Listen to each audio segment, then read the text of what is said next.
Hello and welcome back to the 8 Cube Circus. This is our 7th episode of the podcast. As always, I am your host for today, Smlz, and I am also joined by Denish, who is currently in mourning after Stardust was released. He's running Mysterio right now. And Xenaid, who is reformed cube pumper into his dues were paid and he's collecting them. He's ranked very high right now and he's doing great. So, how are we feeling today, everybody? To be honest, I thought today was going to be a lot worse than it actually was. I haven't queued into a single Stardust player at all. To be fair, they just released Redshift and the other card that helps with Darkhawk, and those are really cool new archetypes that they're opening. And so I understand that people haven't gotten to the boring stuff yet. But, eh, it's fine. I'm fine. Yeah, for me, like I hit infinite. I was top three, and I can't resist the urge to pump. So I'm currently playing a bad deck on ladder. You know how it is. Um, I could just be climbing with my good deck, but it's not really fun like that. I'm trying to make Silver Surfer first step work. Wait till Fallen One week comes out. Oh, I'm so ready for that week. I have a cook in mind. But yeah, I'm having a lot of fun just slamming Eliath and Scar down, to be honest. Yeah, I'm also waiting for the fall in 1 week. I was building a deck and it's a little stupid, but I realized if I go the fallen one and Symbiote Spider Man, I can afford to Cannonball, Ghost Spider, and Real Galactus on the last turn of the game, which I think is really funny. So I'm gonna keep doing that until I pull it off against somebody. Yeah, Um, you're not gonna beat my Fallen One deck. I'll tell you that. what's your Xenaid. fallen? Wait, let's hear your Oh fallen no, no, one it's a deck. secret. It's on lock, It's right, a secret. Denish? But my Fallen One I deck is about to be the stupidest thing you've ever seen. I'm not gonna dox his Fallen One deck, but his Fallen One deck is going to beat your Fallen One deck. That's all I'm gonna say. It looks kind of goofy. Well, my fallen one deck is half a joke, but I'm excited for that card. It's gonna be fun, and they're keeping this woo secret, but we'll see how it I mean, goes. we can tell you, Smith, just not on the pod. You know. No, so we're keeping it secret from the pod. The listeners, I Yeah, see. yeah, yeah. We'll leak it Not when we not can a leak big it. fan of content, are we today? Well, we We gotta can talk save it about for Fallen One later. another week. Don't we have other concepts for today? We do have other concepts for today. So, going back to our first concept, we're going to be taking a deep dive today into the mind of one of our players on the pod right now. Xenaid has been known to pump cubes aggressively, but the only thing he does more aggressive than pumping is snapping. And we're here to do a deep dive into the Xenaid mentality of snapping. Full 9 yards. So, Xenaid, take us away. Honestly, I think the first take is that everyone should be snapping more than they already are if their name is not Denish, me, or Straz. I think every person in High Infinite just does not snap enough. And I think like it makes them it's a really big opportunity cost when you're not snapping enough. I think like people snap correctly, like Husky and such, but I think on the most part, especially streamers I get why, but most people just don't snap enough. Yeah, I do think the streamer element could be a big part of like why people are snapping as little as they actually do, or even like the fear element of I don't want to lose more than I am. But yeah, streamers a lot of the time won't snap because they're trying to get the games to play out so they get better footage. But yeah, I agree with you entirely, and I think it's going to be great to hear Smiz's opposite opinions this episode. He's going to be the weird one this time, compared to me or you having the weird opinions. Let's hear Yeah, it, Smiz. What do you think about snapping? I agree. I think people should snap more. My biggest reason for not snapping sometimes is I forget to snap when I'm playing half brained. I'm like, I just did V hand frig. I maybe should snap that. Just stuff like that. I think a lot of the reason that people don't snap is the fear factor, in the sense that I'm popping off, but what if they're playing negative? What if they're playing Nimrod? What if they're playing this combo deck I can't interact with at all? Then it's a bad snap and I'm going to lose those cubes. Most of the time, your opponents aren't playing that. they're going to be playing the same mid-range stuff as you. You're going to beat them because you popped off. I think people should snap earlier. That's something I'm trying to work on with my game. I think I snap too late. I like to snap on like 4 and 5. I think I should try to start snapping on 2 and 3. So I really think that people should snap more and they should snap earlier. I don't think they should snap as much as like Xenaid snaps or Straz snaps, but I do think they should snap more. The reason that I snap so much, even when I'm like climbing seriously, is just because I have like a 70-60% win rate when I'm climbing a lot. And like when your win rate's like that high, you should be snapping most of it because like all your one cubers basically turn into two cubers, um, because no one's retreating early on your snaps. And I think a lot of it's like recognizing game state. I also think when you snap more, I guess we can talk about like the early snaps to like secure the two cubers, because I know Denish, your deck relies a lot on that as well. But I think people are just like playing one cubers that take like 10 minutes, and I don't like that's very detrimental. I think to your gameplay. Yeah, I think the people that don't snap on games for so long and then they end up leaving for one 3 minutes later, that's almost certainly climbing opportunity loss. Like, if you're in a game that's taking forever, I just snap it because it's taking forever. That's not a good idea if you're like not favored at all, but even if it's even, I mean, go for it.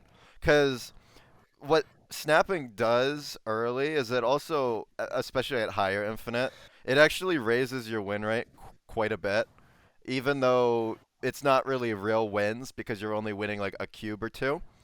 But like that's a lot of the reason why I'll run like 75% win rate for a night, or Zen will run like 80%.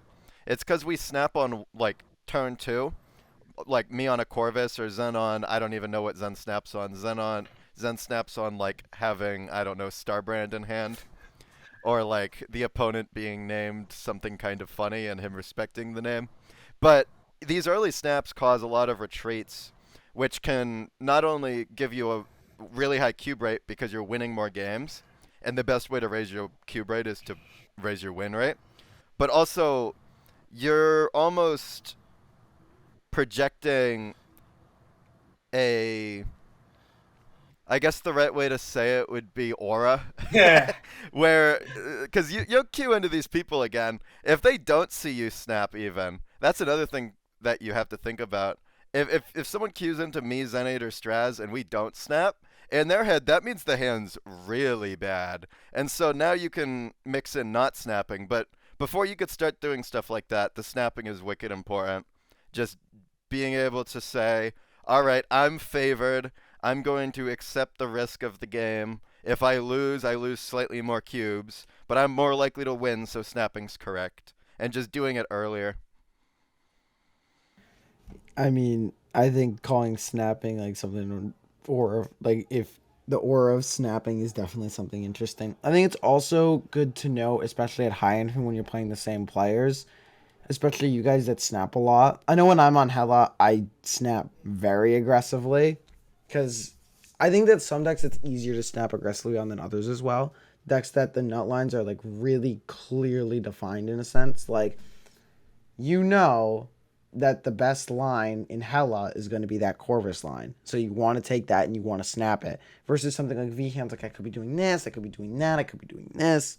There's a lot more variance when it comes to the lines in that deck. So I think it's definitely a little bit harder to snap that one, I'd say. Yeah, I think I for me, I have a lot higher. I think what I would define it as is tolerance. I think me and Denish, we play our games for 2, 4, and 8. For most people on ladder, they play their games for 1, 2, and 4, and they register like four cubers as a lot, where I register four cubers as average. And I think just if your tolerance is set to the 2, 4, and 8 cubers, like you'll end up doing bad retreats a lot less than the players who are like retreating on 1, 2, and 4, because you get to see more lines, you get to stay more, you get to play to your outs. Because technically, you should only be retreating if you have lower than like a 25% chance of winning, on the last. If you stopped early, right? Like the last time it's just doubling. So really, you shouldn't be retreating a lot of the time. Like it's in your favor to stay in games where you have like 1 in 4s. even 1 in 3s. I know Denish, like you know the odds a lot better than I do, but I think with the early snap, it prevents them from like quadrupling that last turn, which makes it so you can play to your odds a lot better, especially if you're higher than a 50% win rate. Yeah, I'll let Smlz touch up on the specific numbers if he wants to, because I don't have them on hand, and honestly, I don't have them memorized. Mine is more vibes based of, yeah, this is where I would usually stay or leave, and after like 2.5 years of doing it, it's just kind of worked itself out, almost like learning. Yeah. But I do like what you said regarding playing for higher stakes and developing a tolerance. Because if we're so used to playing four cubers and like eight cubers, I mean, our for us playing it almost lowers the pressure because I find a lot of people misplay on their eight cubers, and that's the reason they lose the eight cubers. Whereas if you're doing it so much more, you almost get more practice in it. But also, it's important because when you have these really high win rate moments, like once a week, everyone has these days where they just can't lose. These days will push you up even further as long as you're always also able to manage the bad days and you're not like losing eight every single game there as well. But it's you're able to when you raise the stakes like that, you're able to push your advantages. So like your oh wow, I just went 20-4. If I go 20-4, I gain like 60 cubes. If I don't know anyone, Fudge for example, if he goes 20-4, a lot of the time those are two cubers where he snaps late or, I mean, well Fudge isn't the best example because I think he's good at snapping but not great at retreating. But um, you get I guess KM for example, much lower cube rates. So on these days where you have really pushed climbing, you'll go up a ton more SP. Yeah. So first things, the math for retreating. To stay in on a double, you need to be good at least 1 in 4 times. To stay in on a quadruple, you need to be good at least 3 in 8 times for that to work. But as for the sort of like climbing with like the high snap with the more snapping, the less snapping, I think I'm a good example of this. I had a really good day earlier this season on Zoo where I was it just felt like I was winning and winning and winning and winning and winning. But they were all like two cubers because I was so scared to snap because I was like they might have Killmonger and I might just die. So I was losing a lot. But then I also a couple seasons back, I had this crazy heater day on Hella where I just like swept through everything, and I was probably rocking with the Zoo. I think I probably rocked like around a 70% win rate with the Hella an 80%, which is a discrepancy, but it's not massive. With the Hella, I climbed 200 SP in half the time. So I climbed, and with Zoo, I climbed in like a normal unit of time. Let's say like 5 hours of play versus 2.5 hours of play. With the Hella, I climbed 200 SP in 2.5 hours. With Zoo, I climbed 100 SP in 5 hours. With I think not terribly different win rates. I think that staying for 4 and 8 is definitely just a massive thing. I also think snapping helps you get out of games quicker. I know it was on I was on Xenaid's stream. He did a segment where he said, "I'm gonna snap. I'm gonna play the worst deck ever, and my only goal is to bully snap my opponents to get them to retreat." And he got two opponents to retreat on a terrible deck that ran like no cards that had more than like 3 power in there, but it wasn't Cerebro. Just off bully snapping and making your opponents retreat. And I think that just cycling these games, just like I snap on two, they leave. Let's cycle through. That's a win, and it's a free cube that took me 30 seconds to get. Okay, I snapped on three. I snapped on three. They stayed. I get two cubes. They can't recover. Just stuff like that. I think that the two biggest reasons to snap is to go even crazier on the pop off days if you're snapping aggressively, and number two, just get through games quicker, cubes per minute, if you will. I do love the cubes per minute stat. I don't remember if it was Zen or Kyle that came up with that, but cubes per minute is obviously it's your cube rate not per game but per amount of time played. To manage expectations a little bit, when you go up like 200 SP with that, with the Hella deck, obviously it's going to come back eventually, and your win rate's going to alter to like reasonable levels, maybe even 55%, which is why it's important not to just snap every single game, but to have a reason for it. Like, even if it's the smallest reason of, oh, I'm 60% more likely to win this game now because I drew my good card. But yeah, obviously it'll catch up eventually if you're being like ridiculous with it. But that is something I think people overshadow a lot when picking up new decks or explaining decks is the snap conditions. Being able to explain how or learn how to snap a deck is almost more important than learning the play lines. Because if you're able to snap it really well, you almost don't even need the play lines. Obviously, a lot of the time people make mistakes and they'll stay when they shouldn't, so you still need to know them. But if your win condition with Victoria Hand is, hey, look, I have Victoria Hand in my hand. If I draw Moon Girl, I win instantly because I can duplicate the Victoria Hand, and now I have 2 to 3 of them. Then you should be snapping that like turn one. I think that a lot of decks' snap patterns are very underexplored. Obviously, Hella's isn't because I mean I've pushed that quite a bit. But like Moon Girl, any Moon Girl deck, I feel like you could snap on one with a Moon Girl deck. I feel like there's a lot of hands that are just really, really good. And I mean, I'm sure people do, but not everyone. And so, yeah, learning for specifically your deck, obviously they're all different, but learning how to snap really effectively with your deck is super important for climbing. Yeah, Like the difference between V hand and I don't know, clog. but I think it's like also like learning to snap based on game state, because Denish and I, we snap on locations, and like we don't have the half of the card in our deck, but because we have like a higher snap tolerance, like I'm okay snapping than not drawing the card and then retreating, but what that does is it doesn't expose the card, right? So for example, let's say it's a Nexus game. Like if there's a Nexus and I have Jug in my deck, I will snap as if Jug is in my hand, like every single time. Just because like I know like okay like I'm not gonna wait to draw the Jug. I'm gonna snap as if I have the Jug because that's gonna turn into a 4 cuber, as opposed to like when I snap later with the Jug, like they're gonna start being like aware of what you're doing, and I think that's actually one of the worst things you can do. Is if your snap keys your opponent into what you're doing, that's the worst kind of snap you can actually do. So you have to really be like aware when you're snapping early. That's your main reason, right? And I think people who are playing like tech decks or people who are playing like Sugi and stuff like that, you need to be able to snap based on your deck having the answers to your opponent, and then be able to like retreat, sometimes if they're gonna punish you. But very rarely on any ladder does anyone punish you by snapping back aggressively. Yeah, especially because early in the game, if it's a Nexus game, Juggernaut's going to win you that game like 98% of the time. And so even if you don't have it, if you snap every time that happens, you're going to draw it more often than you're not going to draw it. And because when you draw it, you win instantly, then you should absolutely be snapping that, even though you don't have it yet. Thinking of it long term, anytime that you can take a risk with a snap like that, long term, you're still going to make cubes, which is almost the concept of fake losses. That's what I call it.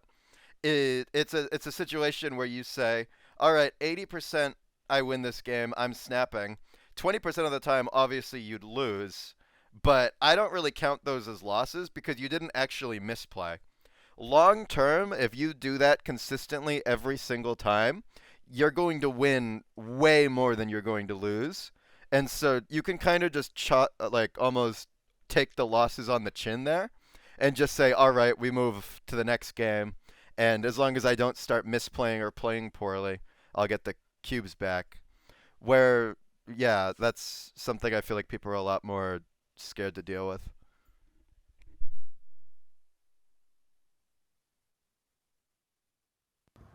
Any thoughts, Miss? I mean, I don't really have anything to add. I guess we could talk about the opposite end of the spectrum, retreating. I think very few players on ladder are good enough to actually be retreating properly. I think if you're actually trying to get better at the game, unless you're like dead lost, like unless you're 0% to win, basically, I don't think you should retreat.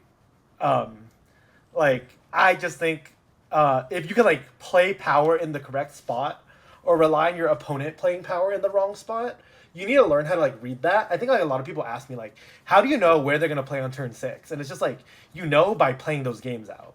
Like if you stay on turn six more than your opponent stays on turn six, you will just play turn six better than your opponent. I think very few people on like NA ladder like actually know how to play turn six out and where to place their cards correctly. And I think like unless you got like Juggernaut as a crutch, obviously, but like if it's just placing pure power on the board, I think that's one of the ways I like beat people the most. Is just I put my power in the correct slot because I stay so much that I kind of know when where people are going to put their power, and I feel like most people don't get enough practice doing that. Yeah, I do think that's important, and I think you're one of the best at doing it, honestly, Zen, because you play Sauron, and your deck kind of limps every game. But it's a deck that limps, but it gives you the tools that if you're limping into a game and you know what they're doing, a lot of the time you can still beat it as long as you know the exact play. Where, yeah, that can be applied to a lot of different decks. And that's a good way to manage retreats for sure. I'll let you touch up on retreats if you'd like before I give full comments, or if Smz wants to add anything about retreating. I think people retreat too much and too less in certain spots. I think people retreat less in the sense of like cope stays, and I think cope stays are I get they're called cope stays for a reason, as in you're coping by staying in this game. But I think that also, in general, even amongst the cope stays, I think people are retreating way less than they should be in those spots. I mean, look at the math. If you lose to if you lose to your opponent having a card and other stuff, you should always leave. It's just the math. I see people staying so much when they do that, and it's just the freest four cubers if you snap early, because they're like, they definitely don't have the surfer. It's 1 and 4. I should stay. It's not. You lose to other stuff. I think people retreat way too less there. However, I think people retreat way too much on like location snaps, like you guys do.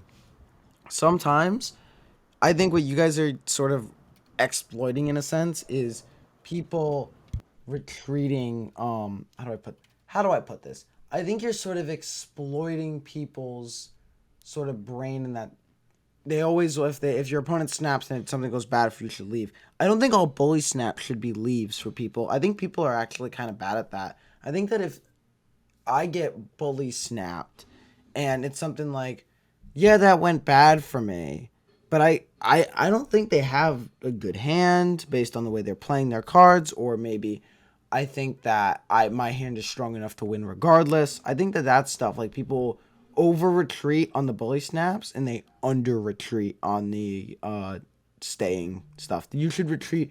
What I'm saying is, I think you should retreat more if your opponent's snapping on like 5 or 6. I've seen some terrible stays there. Versus, I think you should retreat less when your opponent is snapping on like 2 or 3. Is what I'm saying. Wait, Denish. So yeah, just to follow up on that, how often do you snap world ship, Denish? World Ship is the Galactus location. Yep. I snap World Ship every time it flips, unless I know for a fact my opponent is playing Galactus or Tribunal. I snap that every single time as well. And I think that just shows like snap mentality because since we have a higher tolerance for bullshit, like we stay in more games because we're willing to play a wider range of games, we kind of abuse our opponent's discomfort.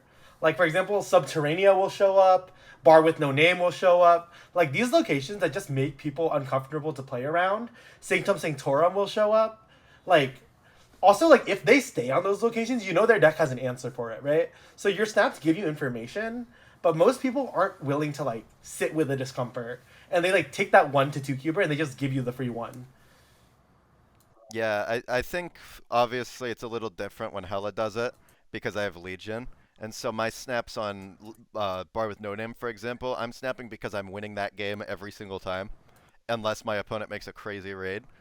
The worst odds I can have in a Bar with No Name is 50-50. That is the worst it can possibly be. I just need to put a bunch of cards in Bar with No Name, and then you have to call if I'm going to Legion in or out of Bar with No Name. And then that's your win condition. And so being able to have just setups like that, or like Luke's bar is another example. I think that it's a little different when Hella does it because I'm abusing it. But Worldship is a really good example of a situation where even if I don't have Legion, or even if Legion doesn't really help, it's really, really awkward for my opponent. Another example would be like if they snap their IP card. Obviously, that means it's a good IP card, but my deck has a solution for that in Gambit in the IP lane, which is a 50-50 to shoot, not the IP. I don't really care if my opponent has a 6-cost gore. I care if they have a 3-cost gore. So if I win the IP lane, sometimes I'll just snap back. And I mean, now my opponent is going into a 4-cube game on turn 4. A lot of the time people don't want to do that, especially when I just gambited like, I don't know, Giganto, destroyed Gladiator, did some garbage like that. Like, it feels, it puts a lot of pressure on the opponent to snap. That's another thing, is obviously you need to know a snap on an IP means they got, like, I don't know, Arnim Zola or something ridiculous like that. But being able to recognize what your opponent's actually snapping on is very, very crucial. Because if you read your opponent's snap as an IP snap and then they play negative because the IP came from, like, the hub or something, like, you need to be able to recognize what's actually happening in the game so that you can, when you snap, you're not in a game that's already lost. Because if you think you have 60% odds, but the actual odds are like 2% for you to win, that's still a bad snap, even though you thought it was 60.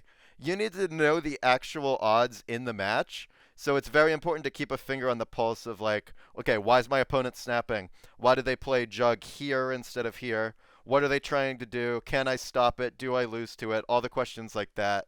That's super important to pay a lot of attention to.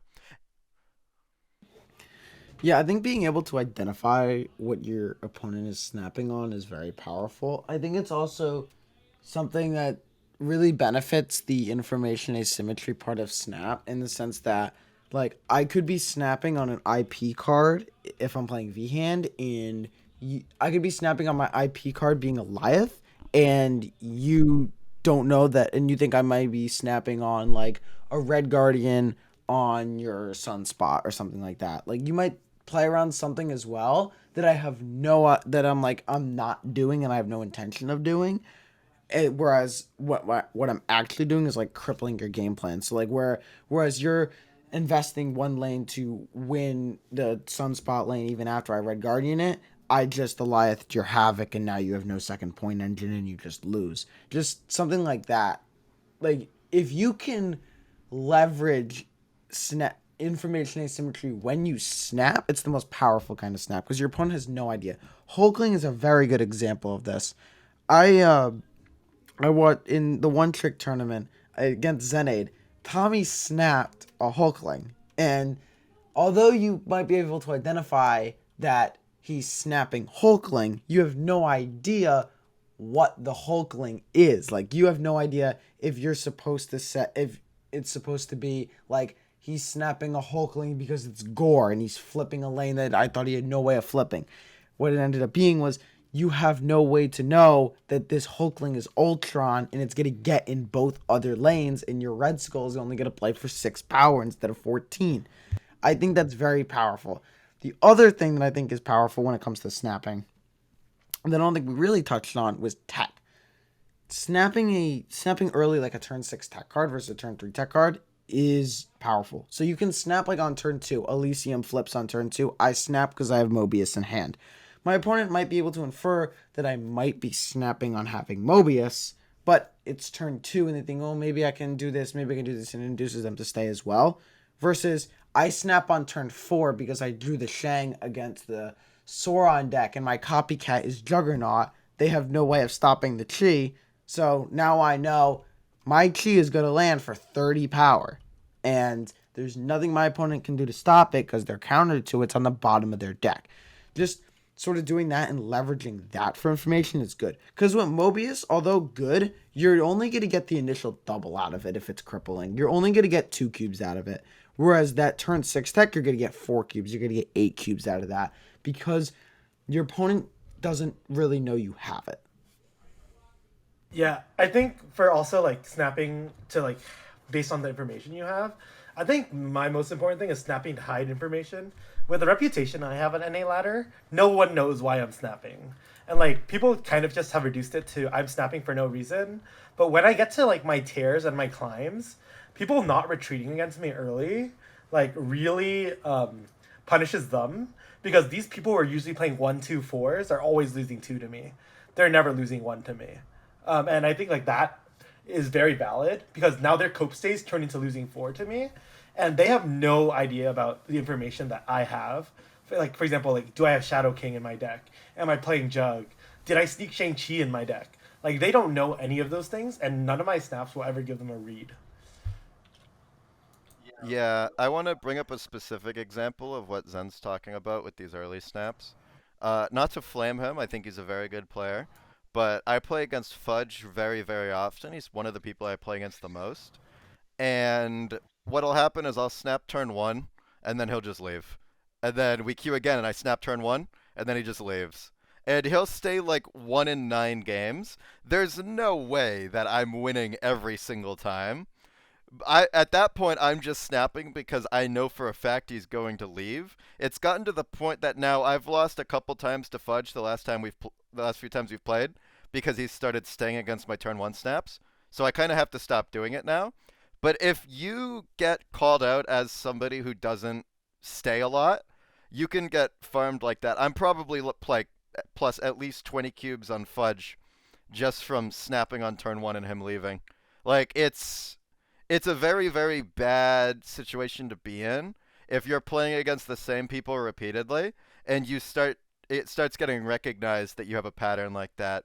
It's not any better if you do it every single time and they pick up on the fact that you're doing it every time, but it's a lot easier to punish someone for retreating on one every game than it is for snapping on one every game.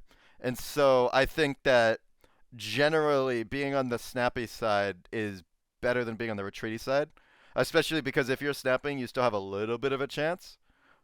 And assuming obviously you're favored, don't snap when you're losing unless it's a bluff. But we can touch on that after if we want or have time.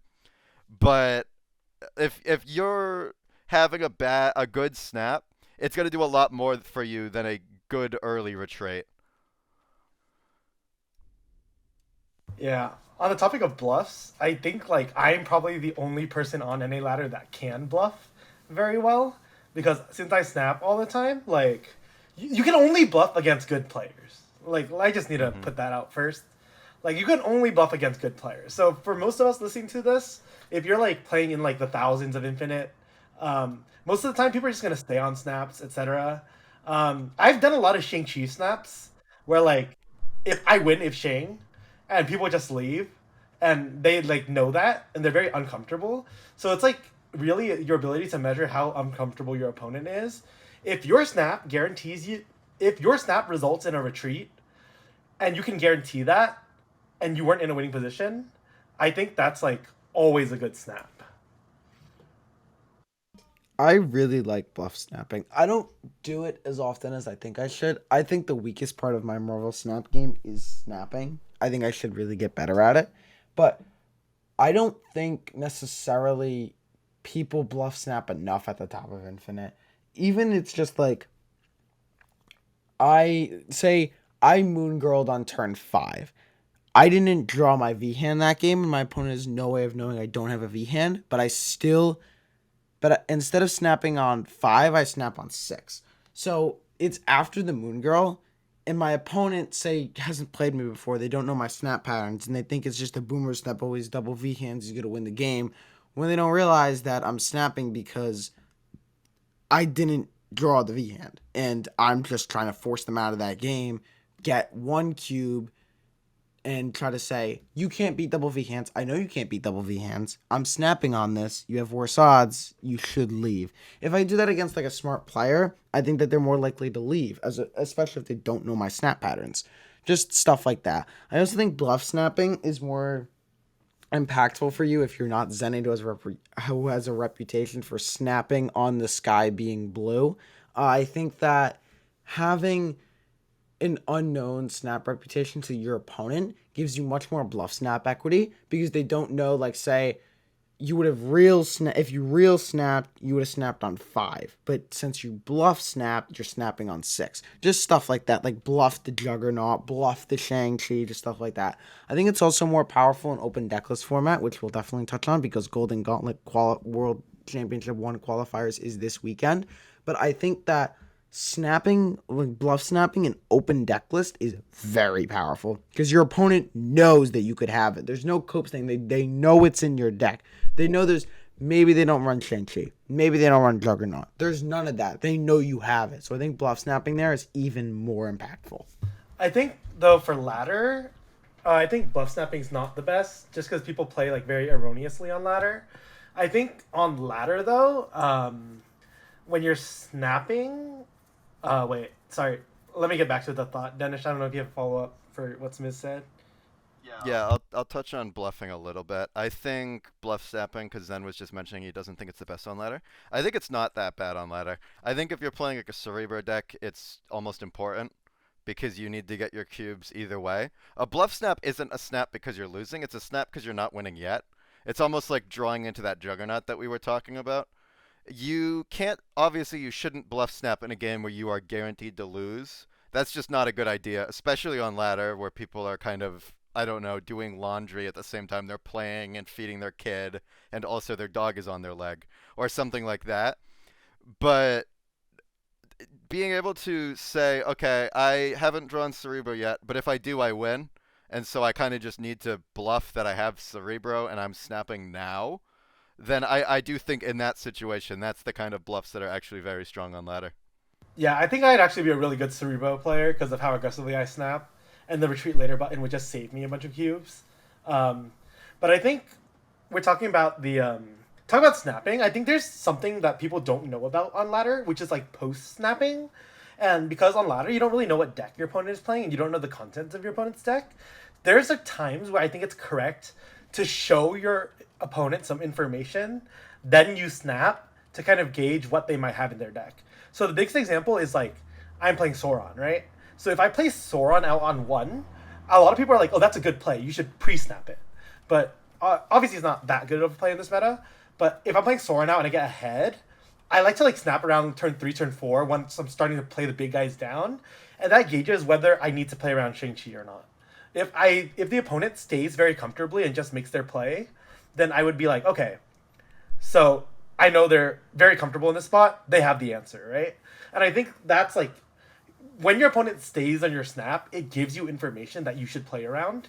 And I don't think a lot of people like realize that because they're only snapping on their own board state, whereas they're not realizing like what it means when your opponent is staying on your snap when you've given them sufficient information. Like you can feed your opponent the information to kind of gauge how they'll react when you snap.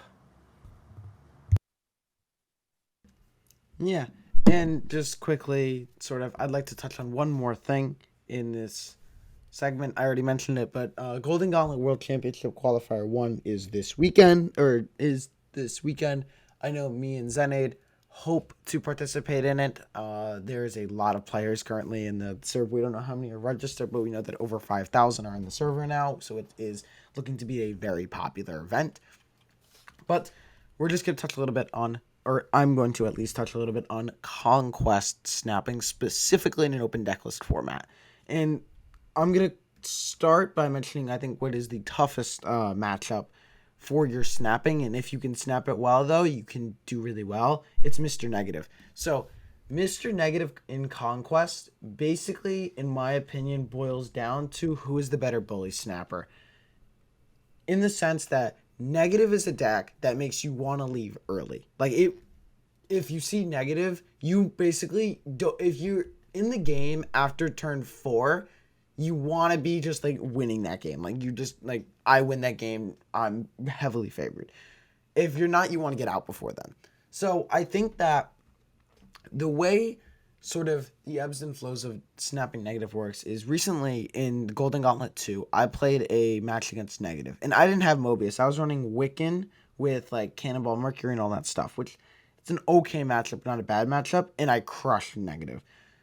I just crushed negative because every time they didn't have like Ravona on two or whatever, or even if I sensed or based on their like patterns and them not snapping that they didn't have Ravona on two, I'd snap.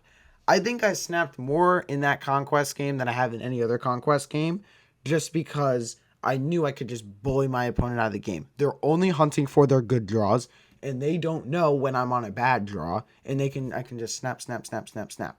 Another similar thing happened in a previous tournament, a very smaller tournament, but I was playing negative and my opponent was on move bounce. And I snapped pretty much every time. I just went snap, snap, snap, snap, snap. Because I knew that if they didn't have one of their crazy Torch Friggle lines, they had no chance of beating me. So if they didn't like have like Aranya on one into like Torch Ghost into like if they didn't have Aranya on one and then snap me, I knew that I was probably good to go. Snap or like Ravona, snap, just sort of bully them out of the game. Even when I didn't have negative, I'm pretty sure over 50% of the snaps that I made in that game against Move Bounce were bluff snaps.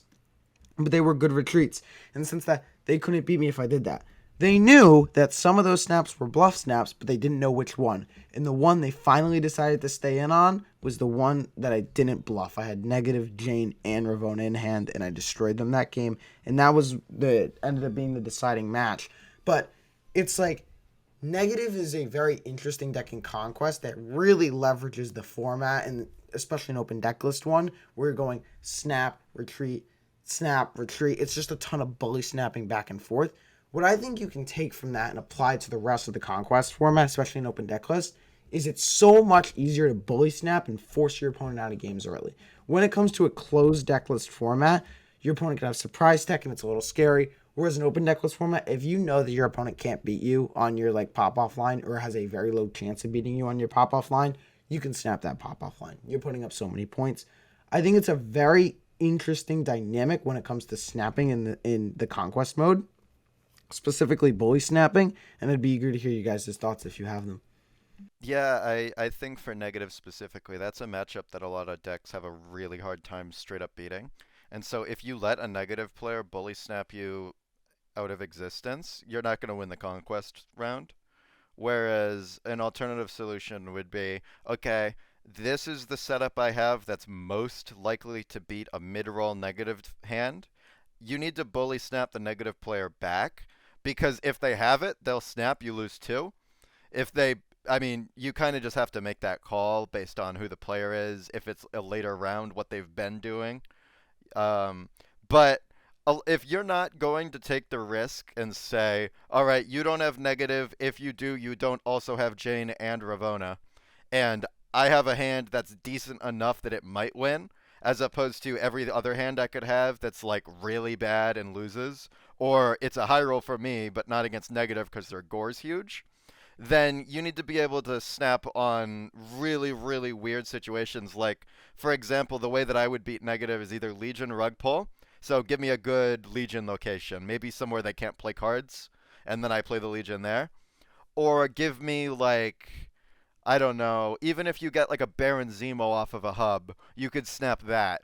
Whereas, unless your opponent plays Ravona, obviously, by turn two, you'll know, okay, I definitely shouldn't snap. Because once you see the Ravona, you need to be really careful. But it's even with Hela specifically, you need to play Gambit twice on the last turn to beat negative consistently. And that's really hard to do. And so you need to find a match where you can do it and then bully snap them on that match just to get at least a chance of actually beating them in a round, other than them just leaving every single time. Yeah, I mean, I think that has to do with like tolerance, I think, for losing cubes. Because a lot of people don't even want to lose two cubes to negative. Like, I'm very okay losing two cubes to negative as long as my deck has some sort of out, right? So that's why I tend to prefer to play like some decks with at least one or two tech cards, some form of location control.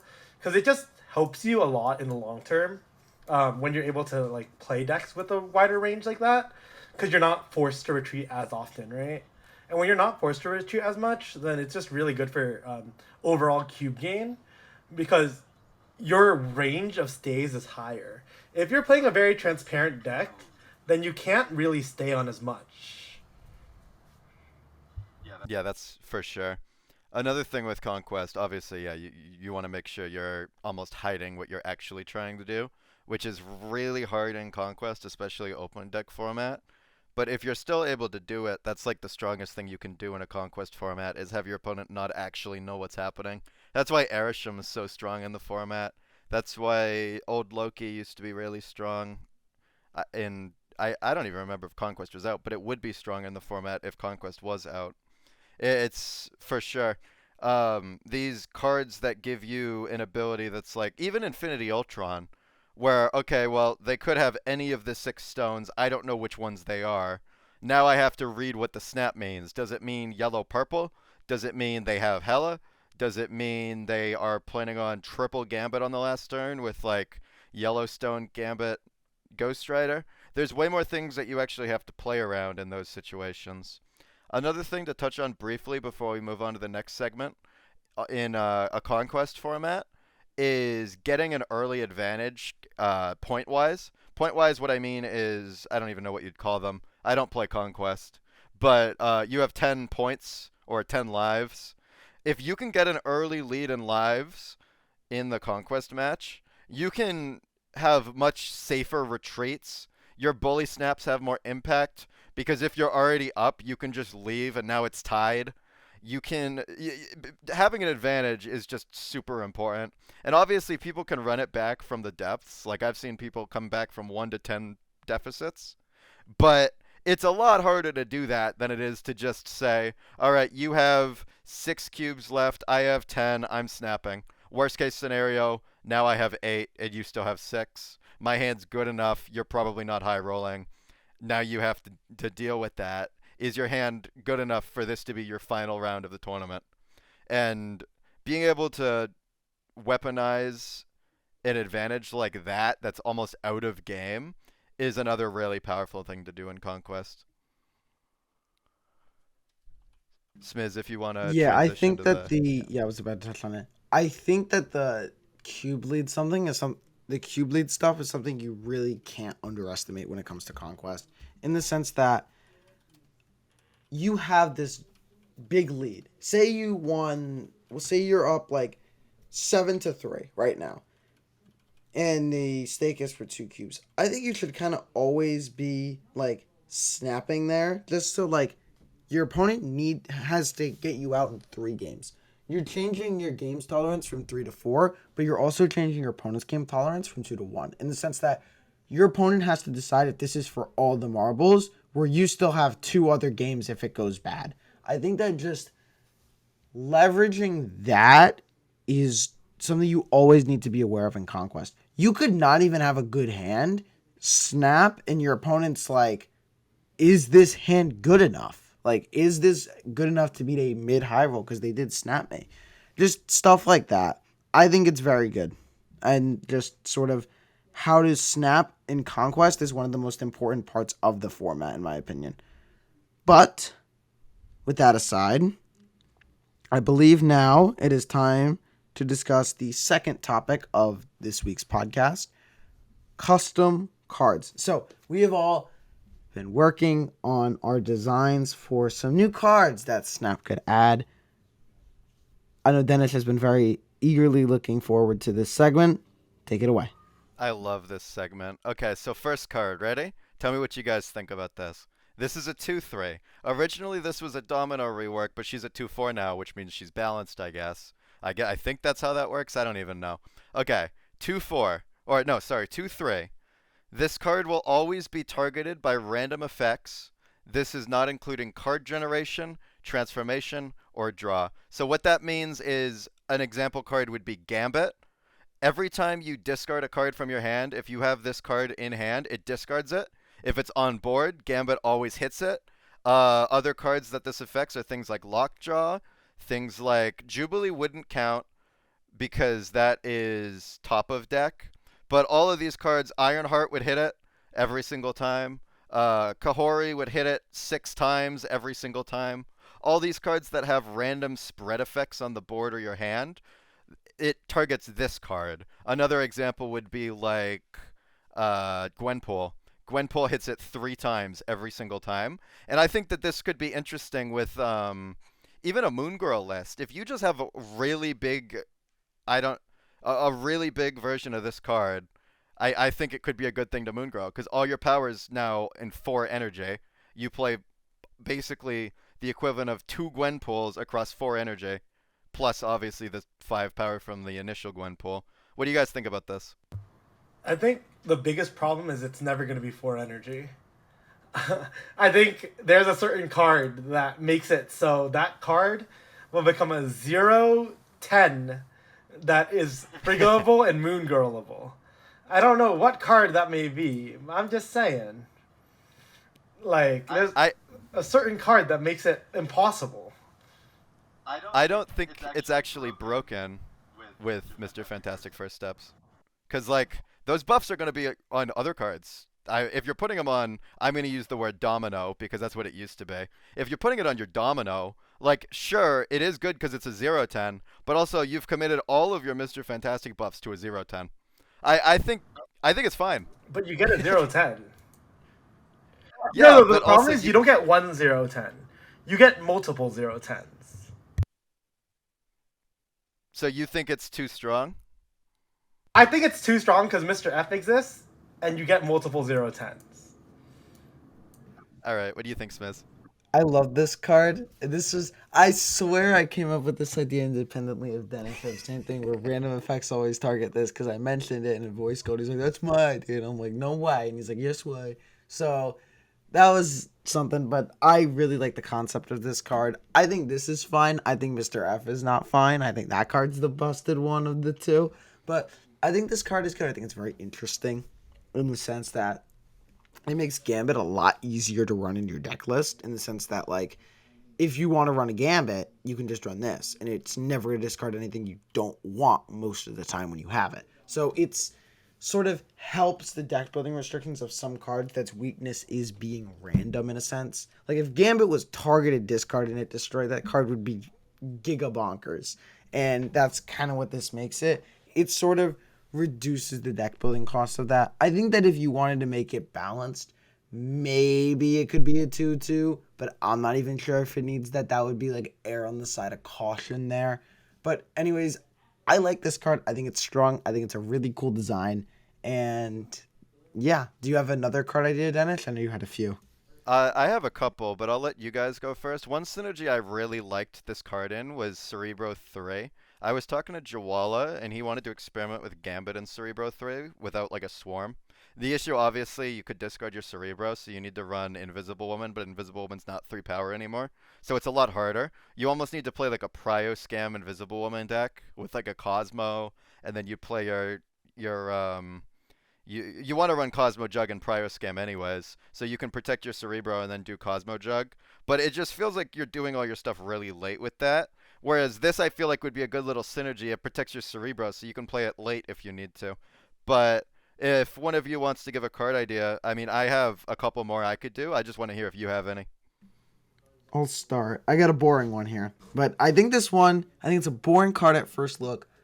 But I think the more you think about it, the cooler stuff it enables. So my card is a 3/4 with the text, no ongoing, no on reveal, no activate, none of that, with the text, when this moves, +1 energy next turn. Now, the reason I like this card is because of Zorn. So I think Zorn Red Wing is a very cool deck. And I think it's something that's a little bit underexplored, but I think it might need a little bit of help to be like truly one of the best ramps lists. And I think that this card being able to give it that deck effectively a second Luna Snow in the sense that a second way to ramp out 3-on-5 is a second way to ramp up a 5-on-4 I think is very strong. I think it's really cool in the sense that the lines it enables, like maybe you can Heimdall on 5, maybe you can do this, maybe you can play a Red Wing and a Zorn. Maybe you can play like a Red Wing and 2-drop like a Mr. F next turn. Just all that stuff that it enables. I think it's very cool. I think it emphasizes hybrid deck building in the sense that you get this hybrid deck building of like you want to build a move deck because you're having Zorn and Heimdall and all that stuff, but you're also wanting to build a ramp deck because you have this card and you have Vulture and Vulture would go to the move, but you have like this card, you have like Red Wing, you have these big 6-drops, and it's like you want to combine ramp and move, so you can't go like on either. I think move needs some nerfs, but I don't think that this is a card that would need like a nerf, because I don't think this card would go in like traditional move as opposed to these like hybridization builds, because it is a 3/4. So I think that this card is very cool for like hybrid deck building. It's certainly something I'd love to deck build with. Yeah, I almost think they'd need to make it a 3/3. Realistically, they would release it as a 3/5 because of course they would. But yeah, having another Electro style 3-cost ramp card that ramps multiple energy in the future is really cool, especially because it's so separate from the others. Being able to Heimdall on 5 and just move it and then have an extra energy on 6, almost like an Electro that if you play it, it doesn't just have immediate downside, but rather you need to enable its upside. I think that's really, really cool, especially since realistically, you're moving it like twice max, and if you move it twice, it's going to be kind of awkward to move it twice the turn after. So realistically, I can see it take over a Vulture for the double move. You're losing like a 21 power body because you can't double move your Vulture anymore, or a triple move, or whatever 21 would be. Yeah, triple move. But in exchange, you get this energy advantage that lets you. I mean, you already want to run Hellion. You have a bunch of stuff that you can play that's pretty cool ramp wise with move. The Heimdall was a really good example. The even a Hercules, like you can realistically justify Hercules if you're playing a 6-cost with Torch on 5. So you go like Torch 6-drop. Like that feels good, especially if you're moving the Torch into the Hercules lane.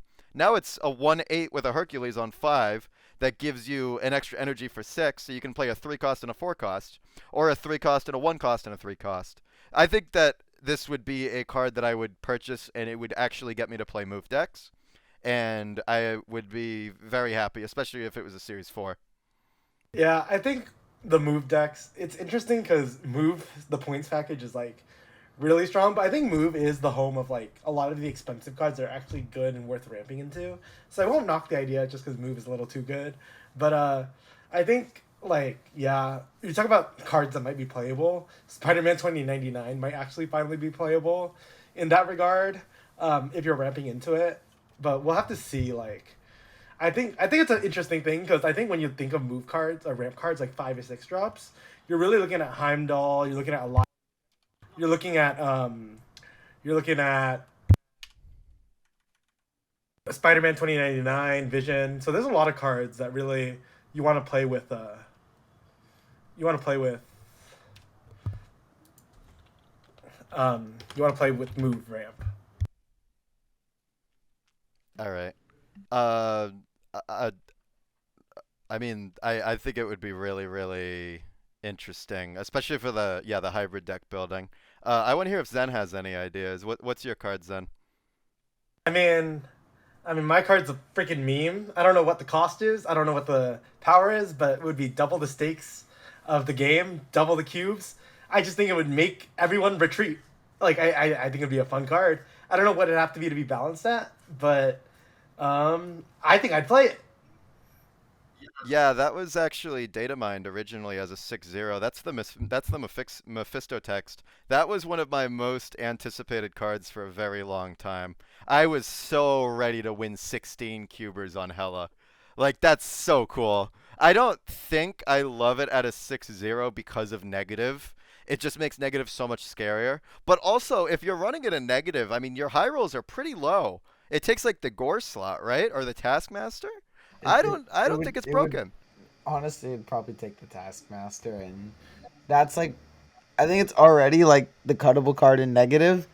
So you're just replacing the cuttable card with something that wins you twice as much cubes on your high rolls because you're always playing this on 5. So when your opponent retreats, it's for less.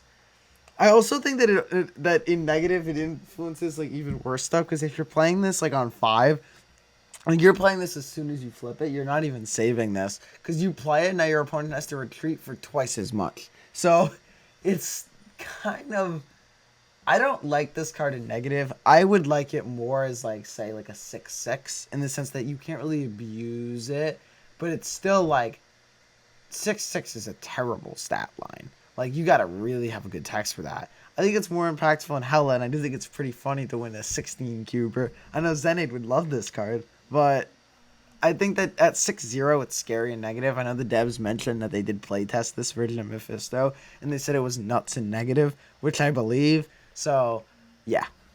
This is the kind of card that would make people throw their phones, I think. Because obviously you're also losing double the cubes. If I lost a 16 cuber, I'm done for the night. So I don't think they're releasing it. But if they did, even at like 6-4, I would be very happy. Especially if, you know what would be really cool? What if it does the Galactus First Steps effect, whereas at the, or like an Erisham effect, where at the start of the game you know your opponent has it. And then they can, that makes snapping so much more effective. Even if it's like Kang levels, where it's like, oh, this card sucks. Like just knowing it might happen. Even if Kang had that ability to like tell your opponent, by the way, I'm running Kang, so any snap could be fake. Like if Kang told the opponent, I think that would be a buff. If Mephisto told the opponent, that would also be really neat, especially if it was like a 6-4 that doesn't just get run in negative exclusively. Is there anything else you want to say about the card Zen before we do another one? I think I'm good. All right. We'll do All a. right, I let's got hear another more, one. Denish. I've got a couple more. We'll run through them real quick. This is one that I've wanted for a long time. I don't know the stat line. It would probably be another 2-3. I want Activate. Left becomes right and right becomes left. This is a card you play early, and then your claw goes in the middle, and your opponent has to call the 50-50. Does it swap? This synergizes with Heimdall, and then they can release more cards in the future that synergize with it. It also could potentially give Move a couple outs with their Iron Fist, because a lot of the time, if the middle location or the left location is scuffed or the right location is scuffed, you can get screwed a little bit by the fist. I think if they release more synergy cards, this would be a really cool mechanic. What do you guys think about this? I think new players might like spontaneously combust because they don't understand this. They're still looking at their hands trying to tell their left from their right in real life, and you're gonna confuse them like this. I don't. I really like the idea from like a top like infinite sense, like a makes the game even more like right. You gotta read your opponent, you gotta predict what's going on, all that stuff. Versus, I think that's good for them, but for the new players, they aren't gonna understand this card at all. Maybe you unlock this card when you reach 9,000 snap points. Maybe that's a good way to release this thing. Well, yeah, it'll be Series 5 for 3 years, so they won't see it. Zen, you got any thoughts? Not much. All right, we can move on. I've got one more. So this is another 2-cost card. It's a destroy card. I think you'd want to make it a 2-2 or a 2-3. It is when this is destroyed, add 2 free copies to your deck with double the power. So it's a 2-cost, you blow it up, and then it adds 2 free copies to your deck. Because they're copies, you can King Eitri them, you can Jane Foster them, and then if you destroy the copies, you get even more copies. And you can naturally draw into them. So it's almost like the Thor Hammers situation, where you're blowing up these cards, and then I think you'd want it to be a 2-3. You can scale these up to like 0-12s almost. And if you have 2 0-12s, that's a whole game plan. I think that obviously you'd have to balance it either at 2-3 or 2-2. This is a card I would definitely try out. What do you guys think about this card? I'm a destroy Andy. I think like with Morgan it gets really interesting because then you can start reviving free cards as well into your hand. Because I'm assuming the cards go into the pool and then the copies get added to the deck. I would say that the draw consistency is a little bit awkward. Just because like yeah, you have to run Eitri. I don't know how much you have to actually dilute your deck in order to make the draw odds worth it. I know there's some math that probably goes into it. Like maybe this deck has to run Adam Warlock, which honestly has been seeing play. So like I think maybe even Crystal gets played like in this deck because the draws are just so much better for you than your opponent. You got any thoughts on that, Smlz? I love this card. I like these like janky new archetype, all that stuff. I love these cards.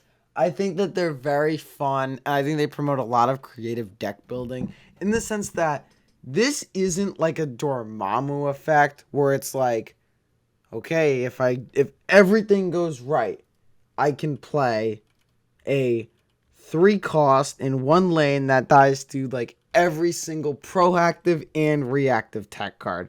Now it's like, if I pop off with this, I just win. Like, I have a crazy high roll, but it's a real high roll in the sense that I have to run Jane Foster and King Eitri in a destroy deck. There's a real cost to this. I don't think it's good, so I put it at 2-3. But I think this is such a fun card. This is something that like you would like work. It's jank, it's silly, it's fun. I really enjoy it. And you know what I also enjoyed? I enjoyed this podcast, which unfortunately is coming to a close now. You can find all of us on our socials. You can find Denish at twitch.tv/Denish_Hella. You can find Xenaid at twitch.tv/XenaidTFT. And you can find me at youtube.com/@SnapAcademyYT.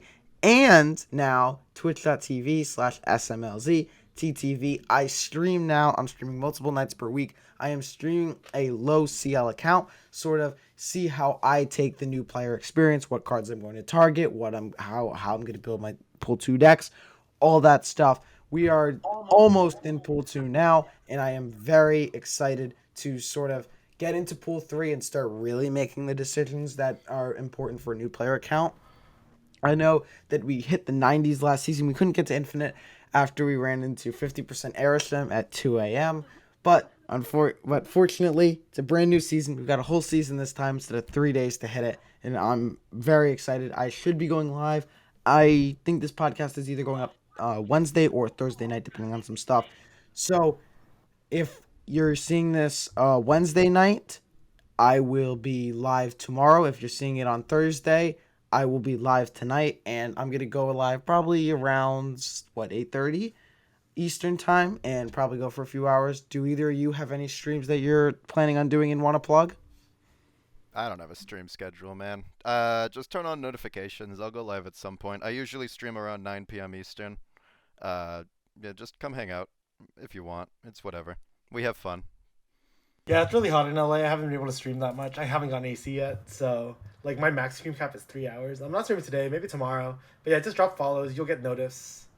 Yeah, and I usually stream for around 3 hours, so you'll catch me at some point.